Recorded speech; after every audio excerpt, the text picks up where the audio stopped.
Hello everyone.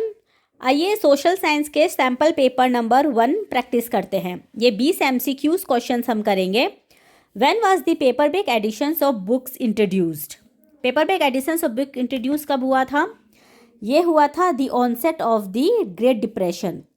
जब publishers लोगों को डर था कि उनके बुक परचेजेस डिक्लाइन हो जाएंगे, तो अपने जो किताब खरीदने के को सस्टेन करने के लिए उन्होंने चीप पेपरबैक एडिशंस को इंट्रोड्यूस किया था।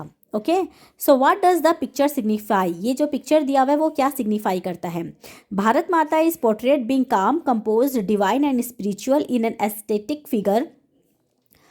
Bharat Mata is shown as dispensing learning, food and clothing. Bharat Mata is portrayed as a symbol of power and authority. Both A and B. आप बताइए।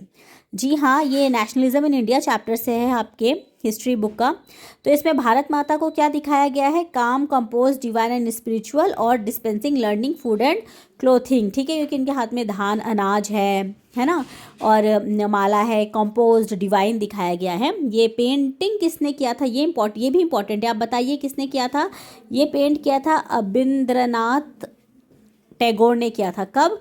स्वदेशी मूवमेंट हुआ था जब 1905 के टाइम पे, उस समय में ये पेंटिंग को पेंट किया गया था। ठीक है, so consider statements given below and choose the correct answer. Many of our common foods like potatoes, soya, groundnuts, maize, tomatoes, chillies, sweet potatoes etcetera were known to our ancestors. Okay, Christopher Columbus accidentally discovered the vast continent that is known as the America. तो बताइए इसका answer क्या होगा? जी हाँ, आपका जवाब बिल्कुल सही है। स्टेटमेंट 1 इनकरेक्ट है और लेकिन स्टेटमेंट 2 करेक्ट है। राइट, हाँ, ये क्रिस्टोफर कोलंबस ने एक्सीडेंटली अमेरिका को डिस्कवर किया था, ये राइट है। ठीक है, और बाकी ये जो पोटैटोज ये सब है जो हम लोगों के एंसेस्टर्स को नहीं पता था, ये बाहर से आया गया था।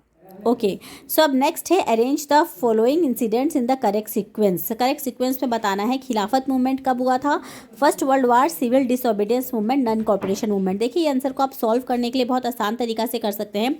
फर्स्ट वर्ल्ड वार सबको पता है कि कब हुआ था, 1914 से लेकर 1918 के बीच. खिलाफत मूवमेंट कब हुआ था? खिलाफत मूवमेंट हुआ था, बताइए, मार्च 1919 में हुआ था. नॉन कॉपरेशन मूवमेंट और सिविल डिसोबीडियंस मूवमेंट का डिफरेंस भी आपको पता होना चाहिए.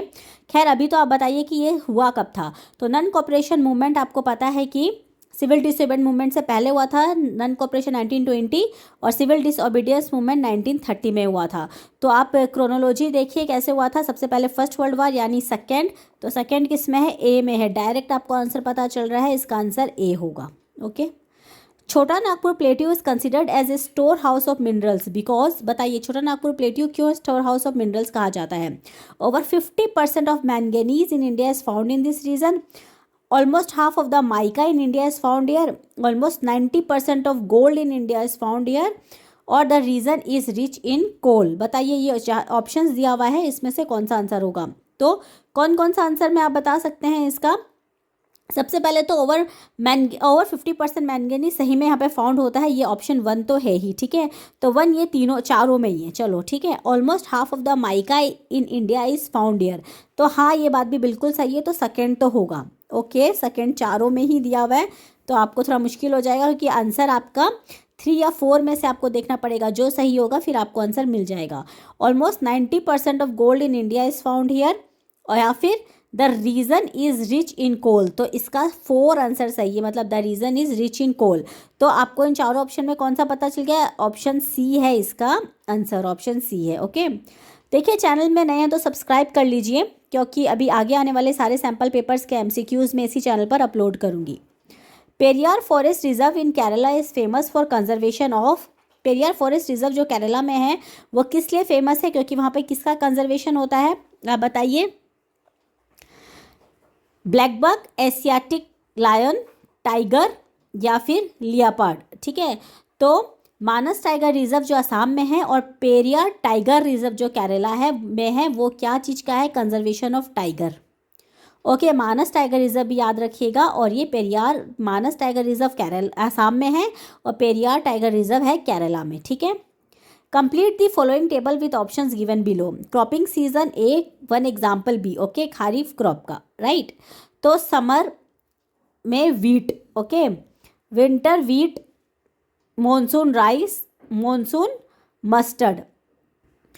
ओके, तो आंसर बताइए। बिल्कुल सही जवाब है आपका ऑप्शन नंबर सी होगा इसका आंसर। क्यों? क्रॉपिंग सीजन मॉनसून और वन एग्जाम्पल हो गया राइस इसका answer. Okay, there are two statements marked as assertion and reason. Assertion और रीजन का है, आपको बताना है। After its independence Sri Lanka witness the supremacy of Sinhala community. Yes, बिल्कुल सही जवाब है ये तो।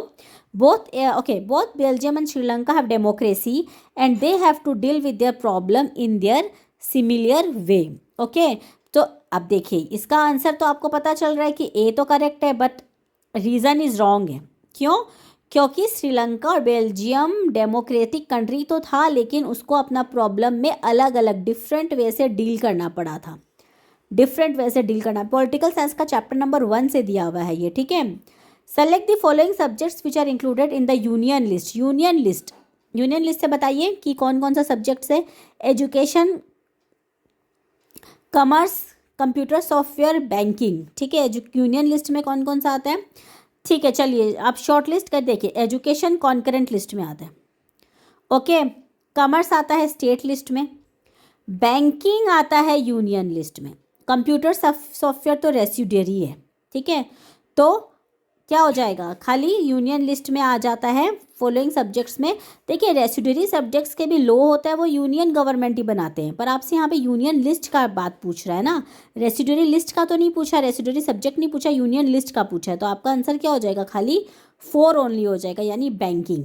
Okay, choose the incorrect option. Studies on political and social inequalities and democracy shows that democracy is not a guarantee of economic development. Inequality exists in democracy. Inequalities exist under dictatorship. Dictatorship is better than democracy. Incorrect option। आपको ये ध्यान रखना है कि आपका question पूछ क्या रहा है। इनकरेक्ट ऑप्शन क्या है, तो कोई भी तरीका से dictatorship is better than democracy तो नहीं कह सकते, इसलिए इनकरेक्ट ऑप्शन क्या हो जाएगा कि dictatorship is better than democracy incorrect option है। Okay, option number D is the correct answer. Match the following columns and select the correct options. Okay, column 1 और कलम 2 में से आपको मैच करना है। Indian National Congress Deendayal Upadhyay, Bharatiya Janata Party Kanshi Ram, political party chapter में से है ये, Bahujan Samaj Party Jawaharlal Nehru, All India Trinamool Congress Mamata Banerjee. Okay, match the following करना है। तो चलिए करते हैं। इंडियन नेशनल कांग्रेस सबको पता है कि जवाहरलाल नेहरू 1 का 3 है, तो आपको साफ साफ पता चल रहा है कि ऑप्शन नंबर डी है, क्योंकि 1 का 3 तो ऑप्शन कहीं भी नहीं है। फिर भी हम पूरा सॉल्व कर लेते हैं। Bharatiya Janata Party Deendayal Upadhyay ji, okay, Bahujan Samaj Party Kanshi Ram ji, All India Trinamool Congress Mamata Banerjee ji. तो ये हो गया हम लोगों का option number D answer. Question number 12, according to sexual division of labour in most of the families boys and girls are brought up to believe that the main responsibility of women is. सबसे ज़्यादा देखिए sexual division of labour, जो बहुत सारे most families में boys and girls कैसे बड़े होते हैं, क्या सोच के बड़े होते हैं, हाँ, कि interference in businesses, house work and raising. तो रेस्पॉन्सिबिलिटी ऑफ वुमेन क्या है, उनका क्या रेस्पॉन्सिबिलिटी बोलते हैं बताइए। हाँ, यस, आपका जवाब बिल्कुल सही है कि house work and raising up children, उनका ये रेस्पॉन्सिबिलिटी माना जाता है। तो ऑप्शन नंबर बी उसका आंसर हो गया। आइए देखते हैं question number 13। There are 2 statements, assertion और रीजन ही बताना है। असर्शन दिया हुआ है democracy is accountable to the citizens and responsive to the needs and expectations of the citizens. Democracy's ability to generate its own support itself an outcome that cannot be ignored. Okay, ये तो बिल्कुल correct statement है ना। अब आपको ये बताना है कि स्टेटमेंट नंबर 1 सही है कि नहीं है ना। और साथ साथ में आपको ये भी पता है कि democracy is accountable to the citizen and responsive to the needs and expectation of the citizen. तो इसका आंसर क्या हो जाएगा, both A and R are true and R is the correct explanation of A. Okay, which of the following options represent the means through which the government gets to know about its citizens. Voter identity cards, Aadhaar card, passport, PAN card. Okay, so ये चारों ही हम okay एक minute रुकिए। As a identity card, voter identity card, Aadhaar card, passport and PAN card are issued by the government and so they are used as a identity card. Okay, so चारों ही होगा इसका answer. 1, 2, 3 and 4 option number D है इसका answer. Okay, चारों ही है, right. What does the picture signify?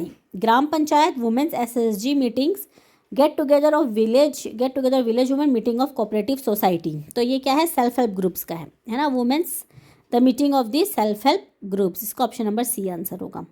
What is GDP?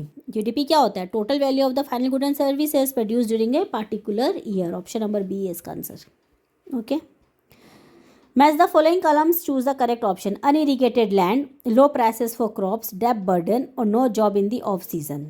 ठीक है, तो अब आप बताइए कि क्या होगा इसका आंसर में। अब आप देखिए, unirrigated land, construction of canals by the government. Okay, some possible measures करना है हम लोगों को। लो प्राइसेस ऑफ क्रॉप्स है तो procurement for food grains by the government. डेब्ट बर्डन है तो आप क्या कर सकते हैं? Bank to provide credit with low interest. डेब्ट बर्डन होता है क्योंकि हाई रेट ऑफ इंटरेस्ट में वो लोग लोन ले लेते हैं, फिर उसको चुका नहीं पाते, इस तरीक़े से वो डेब्ट ट्रैप में फंस जाते हैं ना बहुत लोग। इसीलिए क्या होता है कि अगर बैंक क्रेडिट देगा लो इंटरेस्ट में तो डेब्ट बर्डन कम होगा। No job in the off season में तो क्या हो जाएगा? Setting up agro based meals हो जाएगा इसका आंसर में। तो क्या ऑप्शन क्या हो जाएगा यहाँ पर? डी का 1 हो गया, तो डी का 1, ए का 3। ओके, ए का 3, डी का 1, तो बी है ना, बी आ गया, right. The caste system in modern India has undergone with which great changes? Caste system क्या चेंजेस में आया है? Yes, socio economic changes. Which of the following is not a positive impact of globalisation? बताइए। Increase foreign investment, increase imbalance in development, increase GDP, increase productivity. तो increase imbalance in development, not a positive बताया, पूछ रहा ना impact of globalisation. Farmers of Maharashtra decided not to sell sugarcane to particular sugar mill. The mill will have to shut down. Which of the following sectors are affected due to the refusal of farmer? लोग ने मना कर दिया sugar cane खरीदने से, तो कौन सा सेक्टर सबसे ज़्यादा अफेक्ट होगा? बताइए। यस, प्राइमरी और सेकेंडरी सेक्टर सबसे ज़्यादा अफेक्ट होगा। प्राइमरी और सेकेंडरी सेक्टर सबसे ज़्यादा अफेक्ट होगा। तो आप चैनल को सब्सक्राइब कर लीजिए। ये था 20 MCQ सैम्पल पेपर 1 का। सैम्पल पेपर नंबर 2 में जल्दी अपलोड करूँगी। Thank you so much for watching.